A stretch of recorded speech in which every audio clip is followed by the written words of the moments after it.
خان صاحب کو اداروں کے ساتھ انڈرسٹینڈنگ کرنی چاہیے، یہ میری اوپینین ہے. میں ویل وشر ہوں خان کا. خان کہہ رہا ہے فوج میری، اس کا ٹویٹ آیا ہے، اس نے 6 سے 7 مرتبہ مودی کا نام لکھا اپنے ٹویٹ پہ. اس وقت ایک ہونے کی ضرورت ہے، اس وقت اپنے اداروں کے ساتھ کھڑا ہونے کی ضرورت ہے. یہاں نواز شریف صاحب اتنے جینیس ہیں، اتنے بڑے وار اسٹریٹجسٹ ہیں، ان کو وار کی پلاننگ آتی ہے، ان کو وار کی اسٹریٹجی آتی ہے، تو پھر تو میں یہ ریکویسٹ کروں گا ان سے کہ انہیں ڈیفنس اینڈ اسٹریٹجک اسٹڈیز پڑھانی چاہیے انٹرنیشنل یونیورسٹیز میں.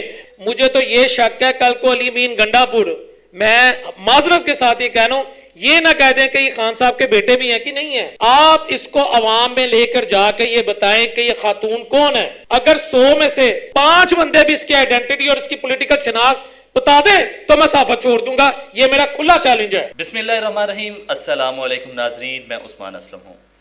پاکستان، بھارت، امریکہ، چین، ترکیہ، ایران، افغانستان، ان معاملات پہ تو بہت زیادہ گفتگو ہوئی ہے.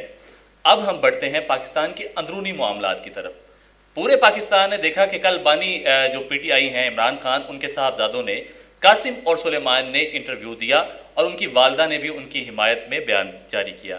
تو ڈاکٹر صاحب بتائیں کہ یہ انٹرویو پاکستانی سیاست پہ، پاکستانی معاملات پہ، بانی چیئرمین کی جو رہائی ہے اس پہ کتنا زیادہ اثر انداز ہو سکتا ہے؟ عثمان بھائی آپ دیکھیں کہ اس انٹرویو میں گفتگو کیا ہوئی ہے. پہلے تو میں یہ بتا دوں قاسم اور سلیمان نے جو انٹرویو دیا ہے وہ کیا ہے، وہ پی ٹی آئی کی جو اس وقت ایکٹیو لیڈرشپ ہے اس پر عدم اعتماد کا اظہار ہے.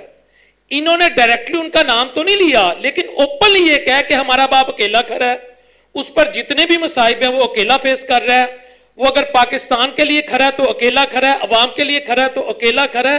اس میں کہیں سے آپ مجھے ثابت کر دیں کہ قاسم اور سلیمان نے یہ کہا ہو کہ اس وقت جو پی ٹی آئی کی ایکٹیو لیڈرشپ ہے اس کی یہ پالیسی سے میرے باپ کو ریلیف ہو سکتا ہے، اس کی فلاں پالیسی سے ہمارے والد کو ریلیف ہو سکتا ہے. انہوں نے اپنے باپ کے مضبوط اعصاب کی بات کی، اس پر جو ٹف ٹائم آ رہا ہے اس کی بات کی، ان کا جو سٹینڈ ہے اس کی بات کی، ان پر جو حملہ ہوا، جو کچھ ہے ایچ اینڈ ایوری تھنگ ہر بندے نے سنی ہے، میں نے سنی ہے، ایک ایک لائن میں نے سنی ہے.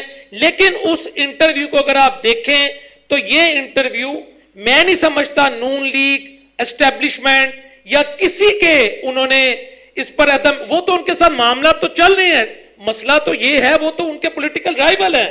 لیکن اس میں جو اصل ان کی مجھے فیل آئی ہے اس انٹرویو سے کہ یہ انٹرویو جو پی ٹی آئی کی پنجاب میں 100 کے قریب ایم پی ایس کی ایک لوٹ ہے جو گھروں میں بیٹھ کے الیکشن جیتی ہے، جن کو کدو کے نشان سے لے کر لوٹے تک کے نشان ملے ہیں، عجیب و غریب نشان ملے ہیں. سنا کئیوں کو تو بڑے ہی اس سے بھی نیچے نشان ملے ہیں، وہ جیت کے خان کے نام پہ جیتے.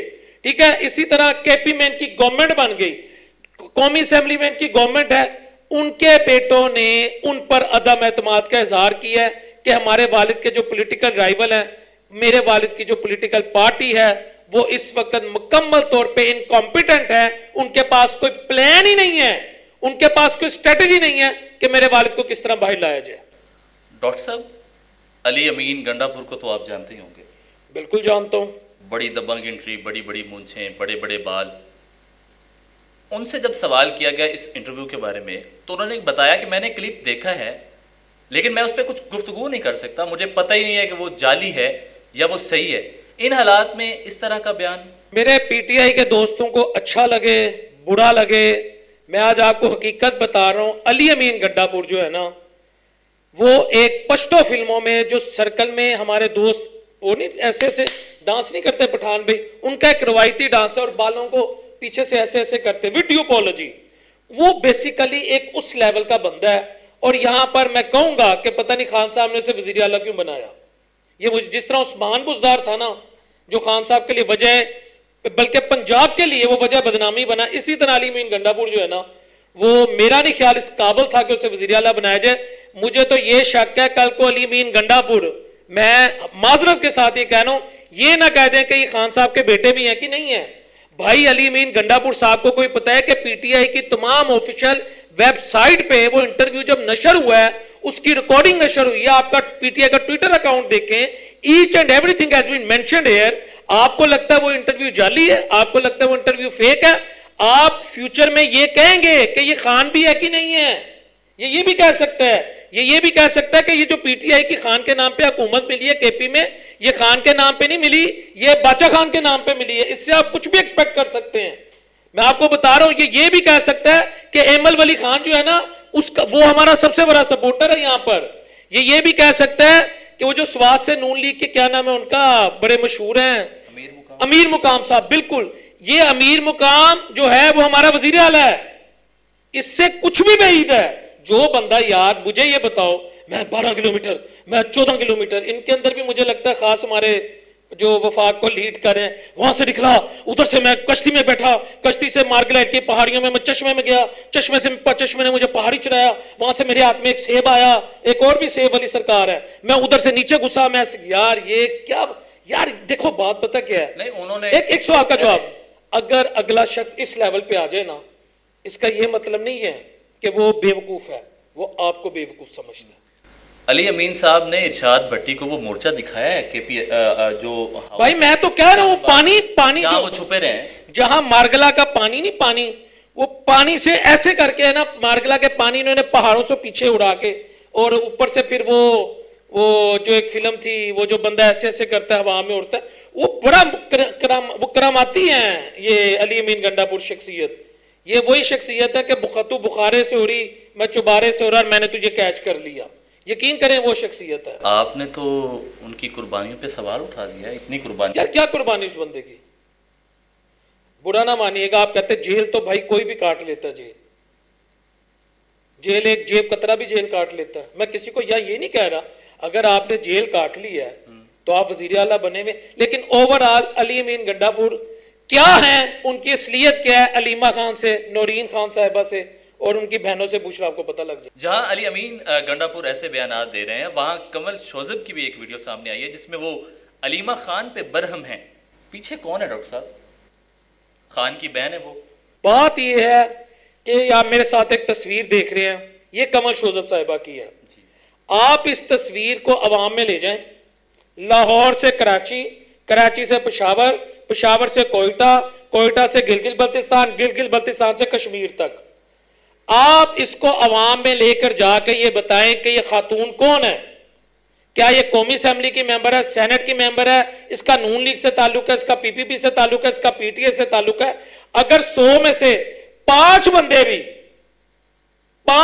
بھی اس کی آئیڈینٹی اور اس کی پولیٹیکل شناخت بتا دیں تو میں صافہ چھوڑ دوں گا. یہ میرا کھلا چیلنج ہے، یہ کھلا چیلنج میں دے کے کہہ رہا ہوں. لیکن ڈاکٹر صاحب بڑی مشہور ہیں وہ، آپ میں چیلنج دے رہا ہوں. اس کے علاوہ یہ جس عورت پہ تنقید کر رہی ہے نا علیمہ خان، اس کی تصویر آپ پاکستان تو دور کی بات، آپ اکروس دی ورلڈ گھمائیں، 100 میں سے 95 بندے آپ کو بتائیں گے یہ خان دی بہن ہے، اے سٹرگل کر رہی ہے کہ خان نو کس طرح باہر لے آنا ہے، اے دوجی نمبر دی ہے، پہلے دی ہے، تیجی دی، ایچ اینڈ ایوری تھنگ وہ بتا دیں گے یہ خاتون کون ہے. سوائے قبرستانوں کے، صرف قبرستانوں میں مردے اس کی تصویر نہیں پہچان سکیں گے، جو زندہ شخص ہے وہ بتا دے گا. یہ میں نے کیوں تمہید باندھی، یہ ہے ایک ڈیفرنس. کمل شوذب کہاں کھڑی ہے اور علیمہ خان کہاں کھڑی ہے. دوسری بات، اب اگر وہ تنقید کر رہی ہے نا کہ جی یہ کون ہوتی ہے بولنے والی، فلاں کون ہوتی ہے، میں یہ پوچھتا ہوں بھائی اس کا اندر ہے کہ علیمہ خان کا اندر ہے؟ کس کا اندر ہے؟ علیمہ کا اندر ہے. بہن کا بھائی کے لیے جو جذبہ ہے وہ رہنا ہی رہنا ہے. یہ تو ایسے ہی ہے نا، اوپر سربراہ نہیں ہے، جو مرضی کریں. اکاؤنٹیبل کس کو اس وقت؟ یہ میری بات آپ ذرا غور سے سنیں. اور اوپر سے اب یہ کہہ رہی جی میرا جو بیان ہے اس کو سیاق و سباق سے جو ہماری پولیٹیکل لیڈرشپ کرتی ہے ہٹ کے پیش کیا گیا. میری جان، میں آج آپ کو ایک تاریخی بات بتا رہا ہوں. ہمارے پی ٹی آئی کے جو دوست ہیں نا، جو یوٹیوبرز ہیں، وہ ویوز گرنے کے چکروں میں نا سچ نہیں بولتے. میں ہوں کہتا ہوں یار مجھے جو عزت دینی ہے اللہ نے دینی ہے. یہ تاریخی بات آپ کو پی ٹی آئی کا کوئی یوٹیوبر نہیں بتائے گا جو میں بتانے لگوں. خان کے ساتھ اگر اس وقت کوئی کمیٹڈ ہے تو اس کی 3 بہنیں ہیں، باقی سب لنڈے کا مال ہے جو دکھنے میں خوبصورت تو لگتا ہے لیکن جب اس کا یوزیج ہوتے ہو تو اس کی قیمت بھی کم ہوتی ہے اور وہ انتہائی ناقص ہوتا ہے. آپ ایا کا نعبد و ایا کا نستعین کسی جگہ پڑھنا چاہیے. میں یہ نہیں کہہ رہا جو پولیٹیکل لیڈرشپ ہے ایا کا نعبد و ایا کا نستعین آپ پڑھیں، اچھی بات ہے، لیکن اس کے بعد آپ کیا کرتے ہیں، کیسے چھپتے ہیں، کن کن سے ملتے ہیں. یار یہ کیا کر رہے ہو، ہمیں بیوقوف سمجھتے ہو. تو یہ گیم اس طرف چلے جا چکی ہے. ڈاکٹر صاحب عطا تارڑ صاحب، بھائی عطا تارڑ جی بھائی عطا تارڑ صاحب، انہوں نے سوشل میڈیا جو پاکستان تحریک انصاف کا ہے، جو ینگ لوگ ہیں ان کی بہت زیادہ تعریف کی ہے، لیکن ریلیاں نکالنے والوں کو گرفتار کیوں کر رہے ہیں؟ اچھا، یہاں پر تھوڑا سا میں ڈفرنس لانا پڑے گا. میں اس پر میں بلکہ لفظ یہاں دیکھیں، جب آپ پر جنگ مسلط ہو گئی نا، جی تو جو ہمارے لاکھوں یوٹیوبرز ہیں، سوشل میڈیا ایکٹیوسٹ ہیں، چاہے وہ پی ٹی آئی کو سپورٹ کر رہے تھے، میں انہیں سلوٹ پیش کرتا ہوں کہ اس وقت وہ پی ٹی آئی کے ساتھ نہیں کھڑے تھے، اس وقت وہ پاکستان کے ساتھ کھڑے ہو گئے. بالکل. اس وقت وہ فوج پاکستان کے ساتھ کھڑے ہو گئے. اور اس بات پہ میں عطا تارڑ کو بھی، اسے بھی اپریشیٹ کرتا ہوں ان کو کہ آپ نے ایک سچ بولے، اچھا لگا. لیکن جو صنم جوید کی کچھ ٹویٹس تھیں جو اس نے آخری دنوں میں کی، مریم نواز پہ اس نے تنقید کی، مجھے معلوم ہے، ہم بھی کرتے ہیں، لیکن اس نے جو اداروں کے خلاف ٹویٹس کی، اس کو بھی دنیا کو دکھایا جائے کہ وہ کیا کیا بولی بارڈر پہ چلو، اب کیوں نہیں ایسے کرتے، اب کیوں نہیں ویسے کرتے، ان کو وہاں لے جائیں، ایسے کرتے. یار وہ دیکھو، اس طرح کی گفتگو کسی بھی مہذب شہری کو سوٹ کرتی ہے. اور دوسرا عادل راجہ اور صنم جاوید، ان کی گفتگو سوشل میڈیا پر، اور بھی کئی ہوں گے مجھے نہیں معلوم، لیکن ان دونوں کی تو میں نے خود دیکھی ہے، سنی ہے، انتہائی قابل مذمت تھی. اس طرح کی گفتگو کوئی غیرت مند، کوئی محب وطن شخص نہیں کر سکتا. تو ان کی مذمت جتنی کی جائے کم ہے. خان کہہ رہا ہے فوج میری، اس کا ٹویٹ آیا ہے، اس نے 6 سے 7 مرتبہ مودی کا نام لکھا اپنی ٹویٹ پہ. وہ کہہ رہا ہے فوج میری ہے، مودی سے بچ کے رہنا، یہ دوبارہ ایسی حرکت کرے گا، ہم اپنے ملک کے ساتھ کھڑے ہیں، پاکستان تمام قسم کی جارحیت کا مقابلہ کرے گا. وہ یہ کہہ رہا ہے، عقل مندی کا مظاہرہ کر رہا ہے، حب الوطنی کا مظاہرہ کر رہا ہے. یہ جو نیچے انہوں نے اس طرح کے عبداللہ بیگانی شادی میں عبداللہ دیوانہ والا، یہ صحیح مثال دی ہے جی، ٹھیک ہے. اس طرح کے کریکٹر کے پاپولر ہو جائیں. بیسیکلی صنم جوید کا مقابلہ ہے جو وہ سمجھتی ہے کہ میرا مقابلہ ہے اس سے عالیہ حمزہ کو اپنا کمپیٹیٹر سمجھتی ہیں. وہ چاہتی ہیں کہ میں کچھ ایسا سٹنٹ کروں کہ میں عالیہ حمزہ کو کروس کر دوں. دیکھو عالیہ حمزہ کی گرومنگ، اس کا بات کرنے کا طریقہ، اس کی پولیٹیکل سروسز اور ہیں. when she speaks it makes sense. when Sanam Javed speaks it shows that someone is talking like a stage actor.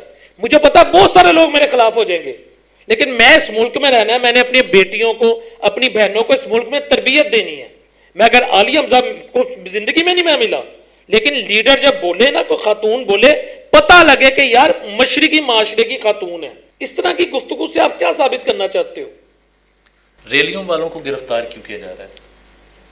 دیکھیں جی، ریلیوں والوں کو گرفتار اگر کیا جا رہا ہے، اگر وہ پاکستان کے حق میں ریلیاں نکال رہے ہیں، تو میرا خیال ہے اس کو ریویو کرنا چاہیے. یہ موقع ہے کہ اگر کوئی پاکستان کے حق میں پی ٹی آئی کی طرف سے ریلی نکال رہا ہے، اسے آن کرو، اسے اسیمیلیٹ کرو. مگر جب تک اس کی مکمل انویسٹیگیشن نہیں ہوتی کہ کیوں گرفتار کیا گیا، تب تک میں کسی حتمی نتیجے پہ نہیں پہنچ سکتا. اس وقت ایک ہونے کی ضرورت ہے، اس وقت اپنے اداروں کے ساتھ کھڑا ہونے کی ضرورت ہے. اور جو یہ انہوں نے بات کی بیرسٹر گوہر نے جی کہ Asim Munir has perform well, بالکل ٹھیک بات. بالکل آپ کا سپاہ سالار ہے، فوج کا سیاست میں رول نہیں ہونا چاہیے، میں یہاں سب کو بتا رہا ہوں. لیکن یہاں پر اس وقت آپ کی فوج کی جو تینوں کمانڈ ہے، چاہے بحری ہو، بری ہو، آپ کی جو ملٹری اسٹیبلشمنٹ ہے، خدا کی قسم انہوں نے تاریخ بدل دی ہے، یہ میں بتا رہا ہوں. تو ادھر کریڈٹ نواز شریف صاحب کو بھی تو جاتا ہے. ابھی ازما بخاری کا بیان آپ نے نہیں دیکھا کہ سارے حالات و واقعات کی گائیڈنس جو ہے وہ نواز شریف نے دی ہے، اور انڈیا جو ہے اس کو شکست ہوئی ہے. دیکھیں ازما بخاری صاحبہ کا یہ جو بیان ہے نا کہ یہ اسٹریٹجی ساری میاں نواز شریف صاحب کی سپرویژن میں بنی ہے. آج آپ مائک اٹھا کر عوام کے پاس چلے جائیں کہ جی یہ اسٹریٹجی میاں نواز شریف صاحب نے خود ڈیزائن کی ہے، اور انڈیا کے دان جو کھٹے ہوئے ہیں وہ میاں نواز شریف صاحب کی اسٹریٹجی کی وجہ سے ہوئے ہیں. عوام اس پہ آپ کو کیا جواب دیتی ہے آپ کو خود ہی پتہ لگ جائے گا. عوام اس کے حق میں دیتی ہے، مخالفت میں دیتی ہے، فیصلہ عوام پہ ہم چھوڑتے ہیں، نمبر 1. اور سوال نمبر 2، اگر میاں نواز شریف صاحب اتنے جینیس ہیں، اتنے بڑے وار اسٹریٹجسٹ ہیں، ان کو وار کی پلاننگ آتی ہے، ان کو وار کی اسٹریٹجی آتی ہے، تو پھر تو میں یہ ریکویسٹ کروں گا ان سے کہ انہیں ڈیفنس اینڈ اسٹریٹجک اسٹڈیز پڑھانی چاہیے انٹرنیشنل یونیورسٹیز میں، بلکہ انہیں پاکستانیوں کو لیکچرز دینے چاہیے. اور ان کے جو لیکچرز ہیں، دنیا میں جتنے بھی اہم ادارے ہیں جہاں پر وار اسٹریٹجی پڑھائی جاتی ہے، جہاں پر یہ پڑھایا جاتا ہے کہ جنگ کے دوران آپ کی ملٹری کو، آپ کی نیول فورسز کو، آپ کی ایئر فورس کو کیسے ریئیکٹ کرنا چاہیے، پھر تو میاں صاحب کے لیکچرز بھی وہاں سنانے چاہیے, لوگوں کو ایجوکیٹ کرنا چاہیے, اس کو تاریخ کا حصہ بنانا چاہیے. اور لاسٹ بات, میں بلکہ ریکویسٹ کروں گا کہ یہ تو سنہری موقع ہے دنیا کو دکھانے کے لیے, مطالعہ پاکستان میں ایک چیپٹر باقاعدہ بنایا جائے اور اس چیپٹر میں یہ تمام حقائق لکھے جائیں کہ میاں صاحب نے کون کون سی میٹنگ اٹینڈ کی, کن کن کو لیڈ کیا, کن کن پورٹ فولیوز پہ جو بیٹھے امپورٹنٹ لوگ تھے ان کو کیا کیا ڈائریکشن دی کہ کیسے انڈیا کو کنٹین کرنا ہے, کہاں سے انڈیا پہ حملہ کرنا ہے, اور اس پر پھر انہوں نے کیسے عمل درآمد کیا. یہ تو مطالعہ پاکستان میں سب کچھ آنا چاہیے. اگر ایسا ہوا ہے تو میں تو اس پہ یہی کہہ سکتا ہوں, اس سے زیادہ میں کیا کہہ سکتا ہوں. اگر وہ دنیا کو یہ بتانے لگ جائیں اور پڑھانے لگ جائیں, آپ کا نہیں خیال کہ آپ ایک اتنے بڑے شخص سے محروم ہو جائیں گے؟ نہیں, وہ پاکستانی کے طور پہ تو جانے چاہیں گے. ہمارا احساسہ ہوگا انہیں جب ہم دیکھیں گے کہ بڑے بڑے جو نیول کالجز ہیں, جو ایئر فورس کے کالجز ہیں, جہاں پہ باقاعدہ بڑی بڑی تھنک ٹینکس ہیں, جو ڈیفنس اینالسٹ ہیں, جو جیو پولیٹیکل ایشوز پہ بات کرتے ہیں, جو جیو اسٹریٹجک ایشوز پہ بات کرتے ہیں, میاں صاحب کے لیکچرز وہاں پر بطور ریفرنس یوز ہونے چاہیے. لوگ اس میں پی ایچ ڈی کریں. ہمارے لیے تو خوش قسمتی کی بات ہے کہ ہمارے پاس اتنا بڑا ایک وار اسٹریٹجسٹ ہے اور انہوں نے اس راز کو عوام کے سامنے نہیں آنے دیا. میں تو کہتا ہوں اس کو عیاں کیا جائے, میاں صاحب کے لیکچر سنائے جائیں. پاکستان اور بھارت کے مابین سیز فائر کا معاہدہ طے ہوا, پی ٹی آئی کے ساتھ بھی ہو جائے گا؟ یہاں تھوڑی سی میں آپ کو ایک بات بتاؤں, انڈیا سے سیز فائر نہیں کہہ رہا, وہ اسے پوز کہہ رہا ہے. یہ کل مودی نے کہا, ٹھیک ہے, ایک بات. اور جہاں تک پی ٹی آئی کے ساتھ ہے نا, تو یہاں پر میں جو ہمارے دیکھنے والے ہیں, میں ان کو, اور جو خان صاحب کے سپورٹر ہیں, میں انہیں ایک تلخ حقیقت بتانے لگوں. وہ اسے اون کرتے نہیں کرتے, اللہ نوز دی بیسٹ. پی ٹی آئی کا یوٹیوبر انہیں نہیں بتائے گا. خان کے پاس اس وقت باہر آنے کی, اس کی ٹیم کے پاس کوئی پلاننگ نہیں ہے. اور خان صاحب نو ڈاؤٹ پولیٹیکل لیڈر ہیں, موسٹ پاپولر لیڈر ہیں, صرف پاکستان میں نہیں دیگر بلکہ عالم اسلام میں ان کی ایک ریکگنیشن ہے. تو میرا خیال ہے خان صاحب کو اس وقت نا, جو انہوں نے ایک ٹویٹ کی بڑی بہترین کی, میں فوج میری, ملک میرا, ملک کے لیے ہر طرح سے تیار رہیں گے, پاکستان کی سوورینٹی پہ نو کمپرومائز. اور 6 دفعہ اس نے مودی کا نام لیا, 6 سے 7 دفعہ اپنی ٹویٹ میں. تو مجھے لگتا ہے کہ خان صاحب کو نا اب کوئی انڈرسٹینڈنگ کی طرف جانا چاہیے. کسی یوٹیوبر کے پیچھے نہ لگیں کہ ہم ایسے کر دیں گے ویسے کر دیں گے, کیونکہ جیسے اگر, اور انڈرسٹینڈنگ کس سے, اداروں کے ساتھ. ورنہ میں آپ کو بتا رہا ہوں کہ وقت گزرتا جائے گا اور خان کے جو بھی بینیفیشریز ہیں اس تمام صورتحال کے, وہ فائدہ اٹھاتے جائیں گے. خان صاحب کو اداروں کے ساتھ انڈرسٹینڈنگ کرنی چاہیے. یہ میری اوپینین ہے. میں ویل وشر ہوں خان کا, میں ہر بندے کا پاکستان میں ویل وشر ہوں. خان کو اداروں کے ساتھ انڈرسٹینڈنگ کرنی چاہیے. جی ناظرین, آج کے پروگرام کے جتنے بھی سوالات اور جوابات تھے آپ نے سنے. اپنا اور اس چینل کا خیال رکھیے گا, اپنی آراء کا بھی اظہار کیجیے گا. پاکستان زندہ باد.